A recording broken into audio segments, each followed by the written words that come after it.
திருந்தாத உள்ளங்கள் இருந்தென்ன லாபம், வருந்தாத உருவங்கள் பிறந்தென்ன லாபம். இருந்தாலும் மறைந்தாலும் பேர் சொல்ல வேண்டும், இவர் போல யாரென்று சொல்ல வேண்டும், இவர் போல யாரென்று சொல்ல வேண்டும். என்ன மேடம் பாட்டு பலமா இருக்கு?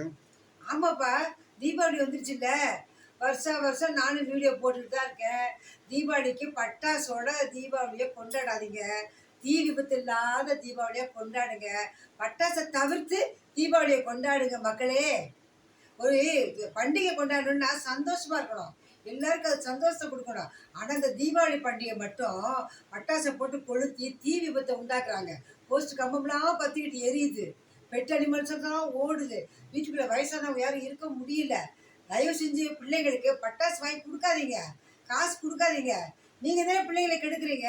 சும்மா இருக்கிற பிள்ளைக்கு வாங்கிட்டு வந்து கொடுத்து வெடிடா, இந்த வெடிமா அப்படி பொம்பளை பிள்ளைக்கெல்லாம் தீபாவளிக்கு பட்டாசு வெடிக்க கற்றுக் கொடுத்து அது மூஞ்சிரெல்லாம் பட்டாசு வெடிச்சு தீ விபத்து பட்டுச்சுன்னா அந்த பிள்ளைகளுக்கு எதிர்காலம் என்ன யோசிச்சு பார்த்தீங்களா? பொம்பளை பிள்ளைங்க மூஞ்சியில பட்டாசு வெடிக்கும் போது தீ விபத்து பட்டு மூஞ்சி அசிங்கமாக அகோரம் ஆயிடுச்சுன்னா அந்த பிள்ளைய எதிர்காலம் என்ன யோசிச்சு பார்த்தீங்களா? ஏன் பட்டாசு பட்டாசு பட்டாசுன்னு அலைகிறீங்க?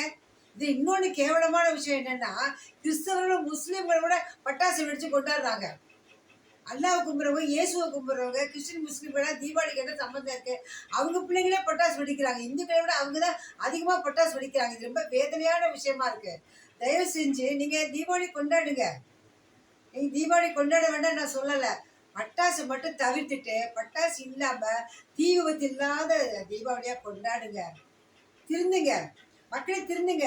பெற்றோர்களே திருந்துங்க, பேரண்ட்ஸுகளே திருந்துங்க. என்னோட தாழ்மையான வேண்டுகோள்.